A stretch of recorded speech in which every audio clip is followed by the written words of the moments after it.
Hey coaches, I want to go a little bit over the dynamic effort box squats we're going to be doing in programming in the coming weeks. We use box squats to help do a couple things. It helps us engage and sit back in the posterior chain a little bit more. But more importantly, we're going to put a focus on teaching athletes where they should be squatting to, the proper depth they should be squatting to. And we're going to frame this around the pelvic tilt and pelvic rotation leading into lumbar rotation, which we know when we're squatting, which our spine is then loaded, is a bad idea. So what you're going to do is you're going to set up a box and watch them squat that allows them to squat to a depth that does not allow their hips to rotate. So we can set up boxes, we can set up plates, you can set up whatever you need to prevent their hips from rotating underneath of them.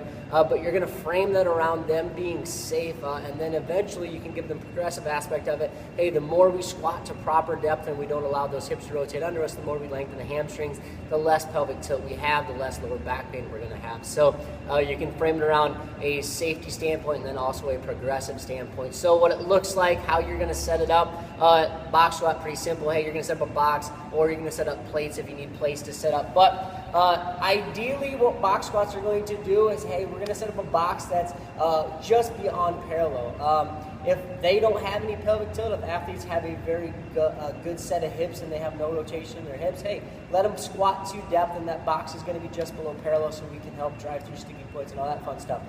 This box for me is just a little bit high, but the point's still there. Hey, I'm going to set up a box that allows me to squat properly into the proper depth so my hips can stay nice and square and underneath of me. Also, what it looks like when I stand up, all right, off this box and come to sit back down and pull myself back to this box, when I'm sitting on the box, I am not resting, right? I should not be resting. What I'm looking for is my body weight to be about half. If that box had a scale on it, it would read half of my body weight, right? So if I weigh 160 pounds, hey, that box is going to read, if my math is correct, about 80 pounds. That way I still stay engaged with my feet. I still stay driving with the knees, engaging the hips, and I'm still nice and tight and controlled in the core. If I relax down here, right, with that barbell on top, we know that's not a good position. So we're looking for about half our body weight to be here, and then the dynamic effort part of it is, hey, we're driving off of that box every single time.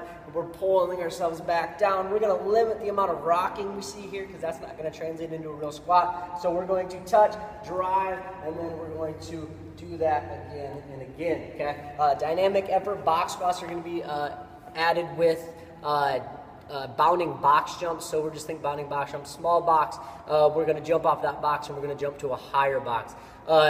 In the beginning weeks, hey, I like to see a 20 to a 24 for gentlemen. Ladies, we can go 14 to 18. We can go 16 to 18, something like that. But we're just going smaller to higher. And then as well, if it's newer athletes, hey, we're just going to make sure they're squatting properly. We don't need to worry about necessarily boxes and dynamic effort and all that fun stuff. Just get them squatting properly.